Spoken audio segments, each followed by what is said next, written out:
Okay, these are the first steps. What we did is we're going to use the little round LED board to simulate the fan blade effect, and it fits actually quite nicely in this little disc that they have. So there's only 4 wires, so you can just put them right through the hole.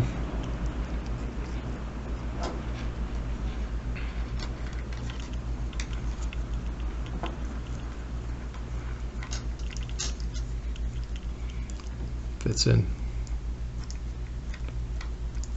nice and easy.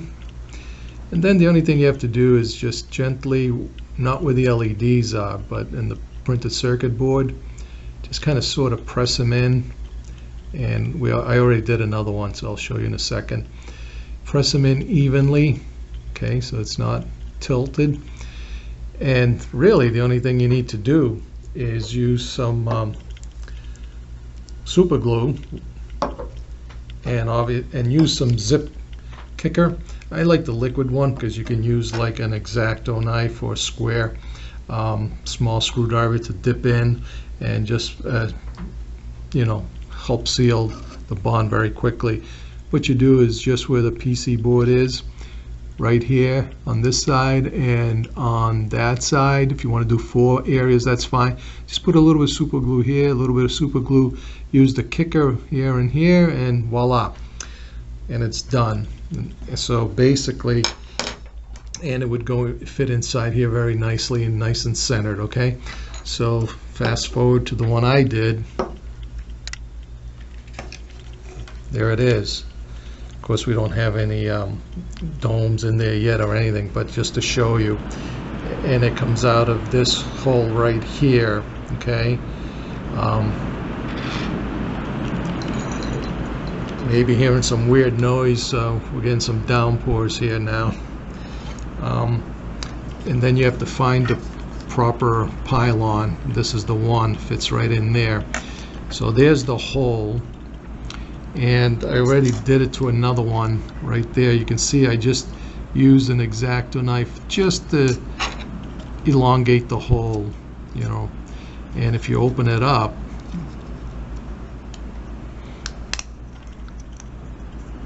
you'll see where you have to elongate it.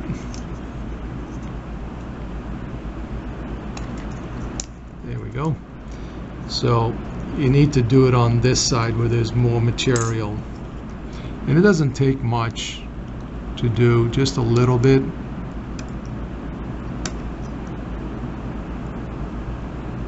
This is not super sharp, but you get the idea.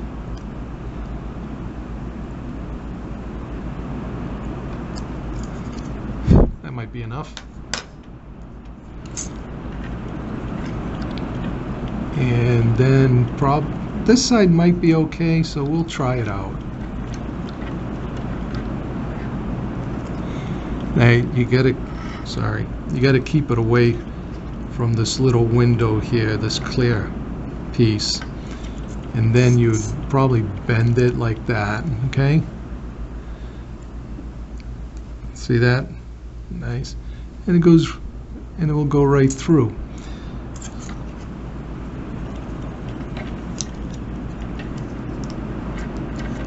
Okay, and then you can tug on it a little bit.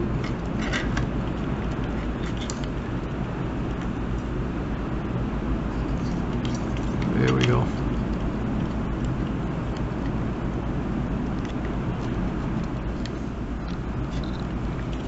Of course, then you glue it into place, etc., etc., etc., right?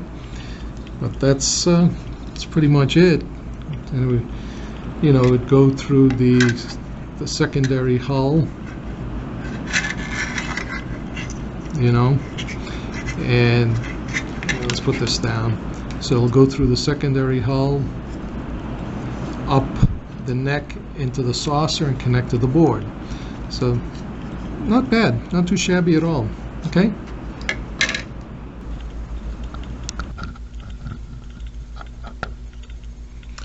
All right, these blue chiller grills, these are going to be custom made by us. They're going to have 2 red wires, One is going to be much longer. This will go down through this, the red and the black long ones will go back down through the pylon and connect to the plus and minus supply. And the two short ones are going to be to power up the white side markers on these nacelles right here.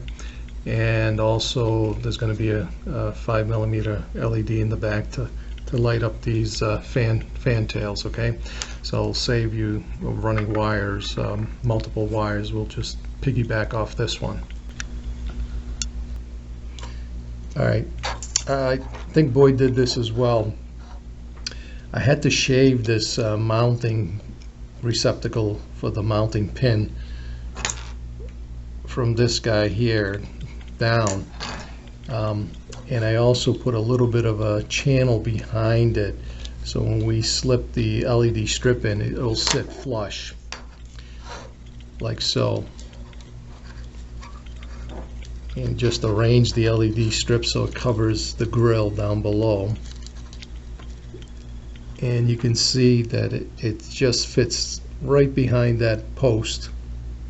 Then we're going to glue this in place. We're not going to rely on the adhesion of the LED strip. As a matter of fact, I'm probably going to keep the backing on it so it doesn't stick to the other half of the nacelle as I put it in. That's it.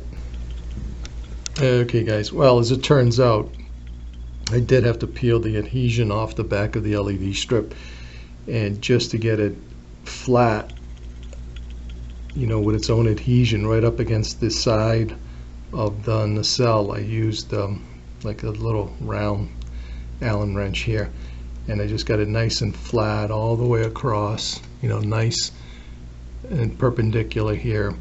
And then I used super glue right along the bottom here and kicker just to hold it in place, because you know, we shouldn't trust the adhesion, you know, long term.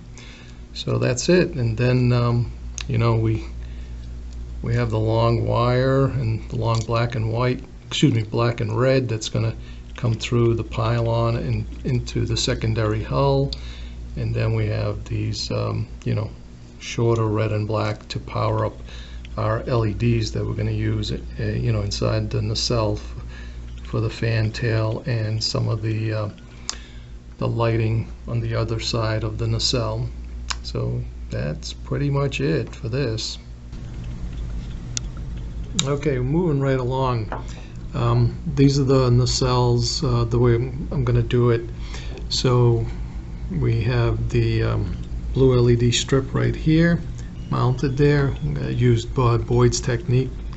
He said it was looking good, so we're going to do the same thing. There's the 5mm blue LED here, and we're going to set up the chiller grill here with multiple wires so you can feed. So we only have to come up with this ribbon cable and a red and a black wire for plus and minus, either 9 or 12 volts, whatever you guys decide to use. Let's see what else. Like I said, we're just going to supply the wires right off here so you can see them here. See these guys, the red and black? That's going to connect to the other half of the nacelle. So let's put this down. So we're going to use 1.8mm LEDs here and here. They're facing this way and that one's facing that way to shine. It comes out of here. Now I'm just showing you we're going to use one resistor to power both of them because they're both white, so that will work.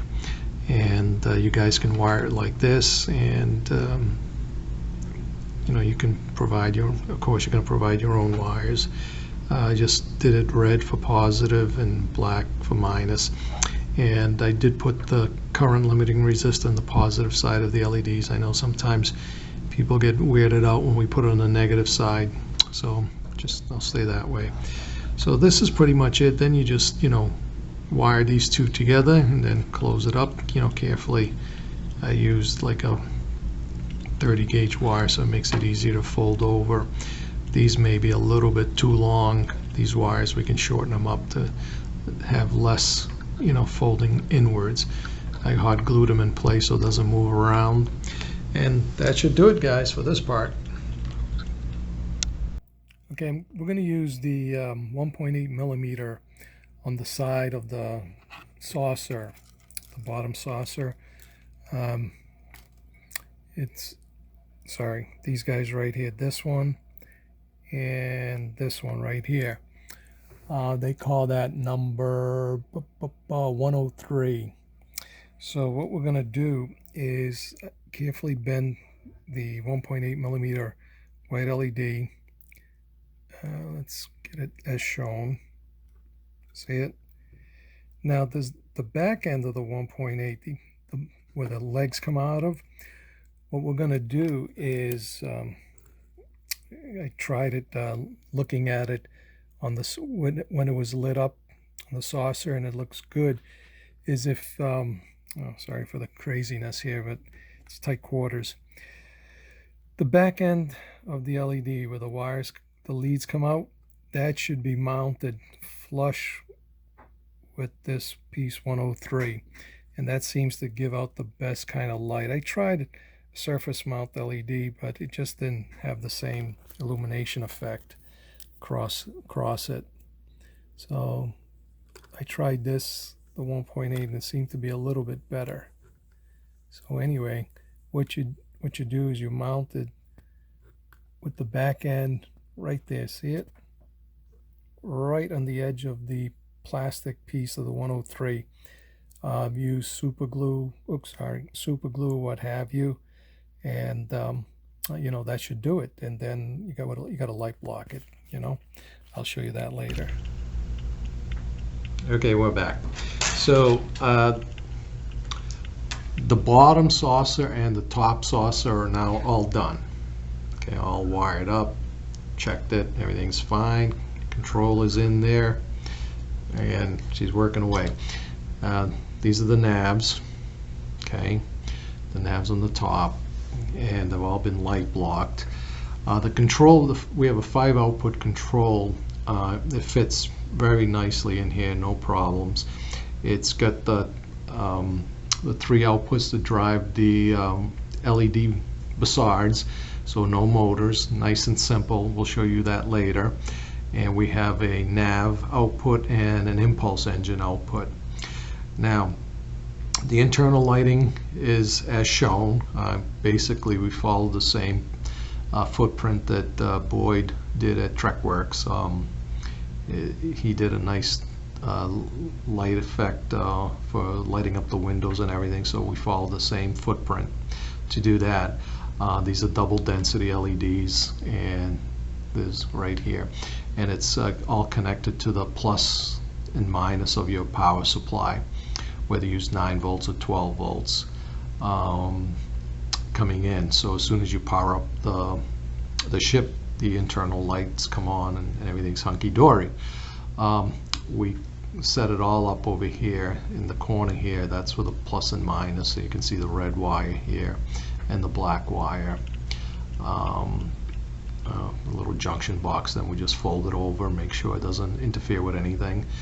And that's it. Then we'll come back later. We'll show you the ship mocked up. We're not going to glue it up too much because it's one of our customers. He was kind enough to lend it to us to develop this light kit.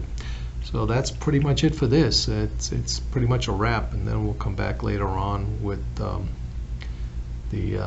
neck on and the secondary hull and all that fun stuff. Alright guys, on the secondary hull we're just going to put the LED strips on one side. There they are right here, and this one right here. It lights up once these are closed. It lights up very well, so that's what we're going to do. I'm going to give you guys a little show of how I did the wiring coming out of the bottom saucer here. I hot glued it. You can probably use super glue and kicker, but I hot glued it around areas where it hopefully will not block the light. from shining through the windows, and just ran them. I glued them here, and these 3 wires here for the rotating facade effect, and then this is the speed wire, and this is the red and black wire that is going to go down into the base. So that's it, and then I'm going to put it together and see what happens. Hey guys, well, it's way long overdue, but here is the 1/1000 scale discovery, and I have to thank Anthony Weaver for sending me the ship so we can use it to do R&D on it. And as you can see, we got the navs, the green, the white, and the red, and there's the rotating bassards. Now, this thing, as you can see, it's all taped together because this is Anthony's ship, and he's going to have to take it apart and maybe do some other things in there that he'd like to do, like add some plastic windows, etc., etc. But that's why it's not totally glued together. It's all taped up. I call it the bubblegum effect. Even the nacelles, they're not totally put together. But anyway, the standard kit that we've come up with is we've done the LED effect for the blades, because it makes it much easier for the novice to put this ship together. There's a little printed circuit board in there, and it's very simple to do. You just run the wires down the into the nacelle, down the pylon, connect it up in the center of the down here below in the engine secondary hull, and the wires for the control is up here. The control is up here in the board. The board is in the lower saucer section. It fits just nicely. So I think this is an easy kit for the beginners to put together, and I set it up so it comes on at the faster speed. That looks the best, I think. We didn't diffuse the round bassards, just in case Anthony wants to do it a special way or his way. And you can hit the speed button and it slows it down. Hit it again, it slows it down. Hit it again, it slows it down. I think personally the best effect is this. So that's what it's going to come up with on power up to that speed. And then, we'll go from there.